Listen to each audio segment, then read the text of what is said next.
Hello everyone. तो ये रहा आपके सामने जेई एडवांस 2020 का एक बहुत ही बेहतरीन कॉन्सेप्चुअल क्वेश्चन। ये वाला क्वेश्चन मैं इसलिए लाया हूँ कि तब जब आप इस क्वेश्चन को सॉल्व करने जाएंगे तो एकदम बेसिक से आपको इक्वेशन बना के क्वेश्चन को सॉल्व करना पड़ेगा। अभी बहुत जगह इसका सॉल्यूशन मिल जाता है, डायरेक्ट फार्मूला इधर उधर मिल जाता है, लेकिन आप इस माइंड सेट से इस क्वेश्चन को सॉल्व कीजिए कि पहली बार ये क्वेश्चन पेपर में आपको दिख रहा है। तो ठीक है, चालू करते हैं। पहले एक बार खुद से ज़रूर ट्राई करना है इस क्वेश्चन को, फिर देखना मेरा सॉल्यूशन। तो पढ़ते हैं इस क्वेश्चन को। The inductors of two LR circuits are placed next to next each other as shown in the figure.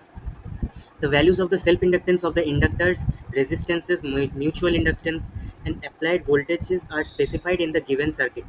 ठीक है, सर्किट में सब कुछ गिवन है। After both switches are closed simultaneously, तो दोनों स्विचेस को साइमल्टेनियसली क्लोज किया गया है। तो क्या होगा, the total work done by the battery against the induced EMF in the inductors. तो क्या पूछा गया, इस क्वेश्चन को मार्क करना, टोटल इस पार्ट को मार्क करना, total work done by the batteries against the induced EMF in the inductors. So note that ये inductors बोले हैं। By the time current reaches their steady state values, तो battery क्या है कि बैटरी जो ये सर्किट में लगा है, तो जब इधर से करंट फ्लो होगा तो क्या होता है, कॉइल के थ्रू करंट फ्लो होता है, तो बाय लेंस लॉ ये कॉइल यानी कि ये inductor will oppose this current, तो इसके थ्रू एक अपोजिंग ईएमएफ इंड्यूस होगा। और ऑब्वियसली रेजिस्टेंस के थ्रू भी एक वोल्टेज, रेजिस्टेंस के अक्रॉस भी एक वोल्टेज ड्रॉप होता है। तो बैटरी को इंडक्टर के ऊपर जो इंड्यूस्ड ईएमएफ है उसके ऊपर भी वर्क डन करना है, प्लस रेजिस्टेंस के थ्रू भी वर्क डन करना है, तभी जाके सर्किट में करंट फ्लो होगा। बट क्वेश्चन में पूछा गया कि only the work done against the induced EMF in the inductor, so do not bother about the resistance is given in the circuit. तो आपको बस इंडक्टर के थ्रू कितना करंट फ्लो हो रहा है, क्या इंडक्टर के अगेंस्ट कितना वर्क डन हो रहा है, वो हमें निकालना है।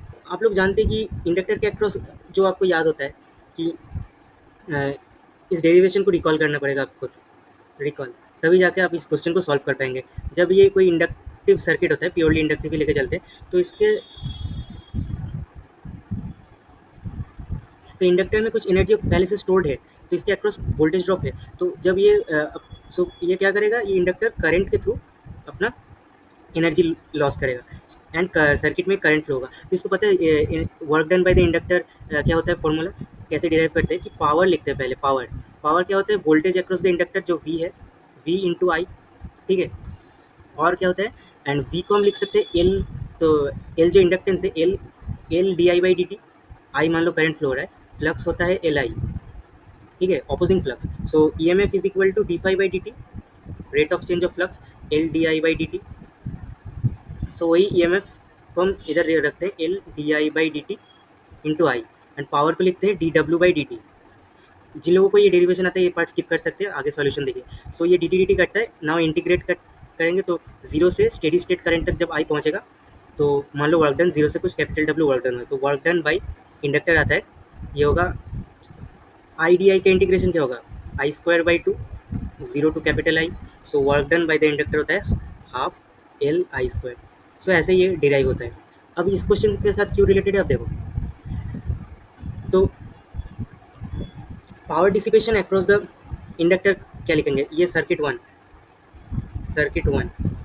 ठीक है, तो उसको हम लिखते हैं P1। सो P1 होगा कि वोल्टेज अक्रॉस दैट इंडक्टर, मान लो कुछ E1 ई एम एफ इंड्यूस हुआ है, सो ये होगा E1 इंटू आई, पावर होता है V इंटू आई, I1 होगा सर्किट वन, ठीक है। अब E1 को कैसे लिखेंगे, E1 होगा L D I by D T, L1 D I one by D T, plus एक और टर्म आएगा क्योंकि म्यूचुअल इंडक्टेंस है, वो होगा M into D I two by D T. अब डी आई टू क्यों हुआ, ये भी देख लो कैसे, कि देखो फाई होगा क्या, थ्रू द फर्स्ट इंडक्टर होगा L1 I1 प्लस M, क्योंकि म्यूचुअल इंडक्टेंस है, इस फ्लक्स के थ्रू भी फ्लक्स लिंकेज होगा इस इंडक्टर में। सो होगा M into current of that other inductor, M into I two. अब D phi by D T करोगे तो ये आएगा L1 D I one D T plus M D I two by D, इसलिए D I two आया। So P1 को लिख सकते हैं D W one by D T. अब डी टी कटेगा both side, so this is D W one. तो ये क्या है, L1 थोड़ा अच्छे से लिखते हैं I1 D I one plus M I1 di2, this is dw1। अब क्योंकि हमें टोटल वर्क डन लिखना है बाय द बैटरीज, तो दोनों बैटरी कितना वर्क डन कर रहा है, dw2 लिखते हैं, देन dw1 प्लस dw2 करेंगे, देन टोटल वर्क डन निकालेंगे। सो dw2 क्या आएगा, dw2 dw2 बाई dt लिखते हैं, यानी कि p2 power dissipation across that inductor. तो ये होगा वोल्टेज।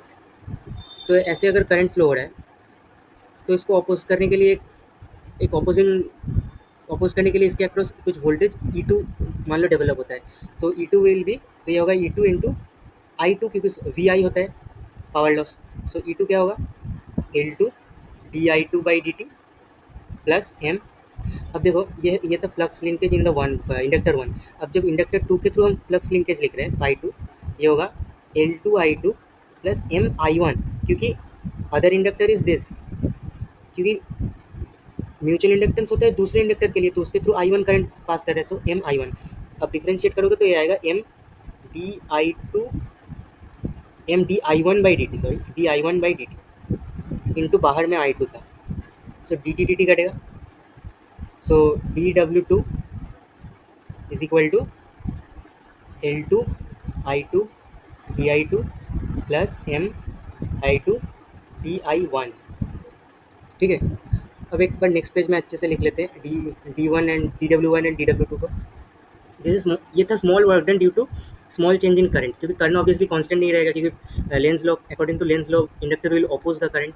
सो dw1 आया था L1 फर्स्ट सर्किट में I1 di1 plus M mutual inductance वाला टर्म MI1 di2, देखो MI1 di2 यही था। And dw2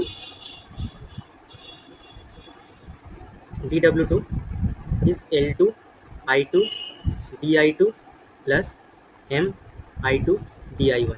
so total work done, ये स्मॉल वर्क डन है, total work done is dw1 plus dw2। इसको हम लिख सकते हैं equal to dw, total work done by the batteries is equal to L1 I1 di1 plus L2 I2 di2 plus M common I1 di2 plus I2 di1। अब इस part में एक twist है कि अब इस चीज़ को देखकर आपको कुछ समझना पड़ेगा। सो क्या लिखा है, ये देखो क्या लिखा, I1 di2 I2 dy है। अच्छा, d ऑफ एक्स वाई क्या होता है, ये होता है x d y plus y d x. So similarly देखो डी ऑफ, तो ये एक्चुअली क्या लिखा हुआ है, डी ऑफ I1 I2 क्या होगा, देखो ये होगा I1 as it is differential of I2 di2 plus I2 as it is di1। So ये तो वही लिखा है, यानी कि this equation reduces to L1 I1 di1 plus L2 I2 di2 plus M d of I1 I2। Now integrate both side, so ये integrate होगा both side integration, zero से कुछ करंट सर्किट वन में कैपिटल I1 मान लो steady state पहुंचा है, and इधर भी जीरो से कुछ capital I2 steady state current, and इधर मान लो जीरो टू I पहुंचा है, एंड I का वैल्यू होगा ऑब्वियसली I1 इंटू I2, क्योंकि I1 ultimately small I1 capital I1 reach करेगा and small I2 capital I2 reach करेगा। तो ये होगा total work done now integrate करने के बाद, तो क्या होगा, ये होगा I1 dy का इंटीग्रेशन होगा I1 स्क्वायर बाई टू। ठीक है, तो I1 स्क्वायर बाई टू, तो ये अल्टीमेटली आएगा half L1 I1 square plus half L2 I2 square plus M into D of I1 I2 का इंटीग्रेशन होगा I1 I2। इस I1 I2 को भी मैं इधर I लिखा था। ठीक है, तो ये था टोटल वर्क डन। अब स्टेडी स्टेट करंट हमें बस इधर इक्वेशन में पुट करना है, L1 L2 M हमें पता है, तो what will be the steady state current. तो एट स्टेडी स्टेट सर्किट कैसे बिहेव करेगा, inductor at steady state short हो जाता है एंड कैपेसिटर ओपन करते हैं हम। आप लोगों ने बहुत सर्किट सॉल्व कर लिया, तो ये आपको पता होना चाहिए कि inductor at steady state short कर देते हैं, यानी कि ये सर्किट कुछ ऐसे शॉर्ट वायर की तरफ बिहेव करेगा। सो I1 होगा, इधर ही लिख देते हैं I1 is equal to total resistance by total voltage by total resistance, यानी कि 5/5 यानी कि 1 एम्पियर। एंड I2 क्या होगा, ये भी at steady state short wire की तरफ बिहेव करेगा, तो I2 होगा 20 वोल्टेज 20 डिवाइडेड बाई 10 यानी कि 2 एम्पियर। तो steady state current in circuit 2 is 2 ampere and circuit 1 is 1 ampere. So and L1 L2 M का वैल्यू देखते हैं। L1 is 10, L2 is 20 and M is 5। तो देखो जो जो चीज़ हमें पता है एक बार नोट कर लेते हैं। L1 is 10 millihenry, L2 is 20 millihenry, and mutual inductance is 5 millihenry, and I1 हमने निकाला था 1 ampere and I2 is 2 ampere. तो मिली हेनरी में ही, हाँ। तो वर्क डन इन हमें जूल निकालना है, तो ये होगा half.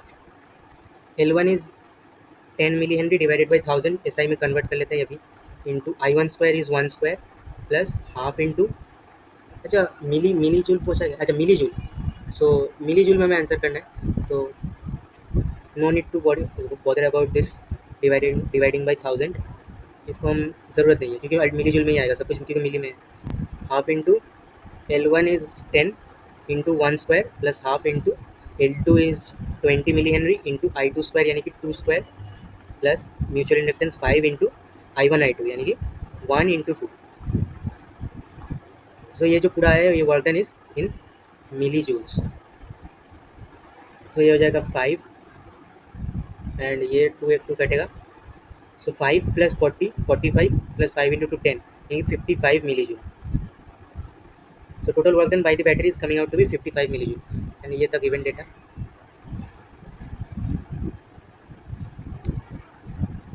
So the correct answer of this question is 55। Answer निकालने से भी ये वाला कॉन्सेप्ट बहुत इंपॉर्टेंट था जो कि मैं डिस्कस करना चाहता था। पेपर सेटर्स ने इस क्वेश्चन के थ्रू आपका क्रिटिकल थिंकिंग चेक किया है, एंड ऑब्वियसली आप अगर 12th क्लास पूरा पढ़ चुके हैं, डिफरेंशियल इक्वेशंस पढ़ चुके हैं मैथ्स में, तो ये चीज़ आपको पता होगा। लेकिन most important thing is to write this equations. अगर आप ये इक्वेशंस खुद से लिख पा रहे हैं तो बाकी पार्ट हो जाएगा। तो ये इस क्वेश्चन का बोल सकते हैं एक इंपॉर्टेंट पार्ट था, d of I1 I2। Then हमने दोनों तरफ इंटीग्रेट किया, so final work done is coming out to be 55 milli joule. So I hope ये वाला क्वेश्चन आप लोगों को अच्छे से समझ में आया है।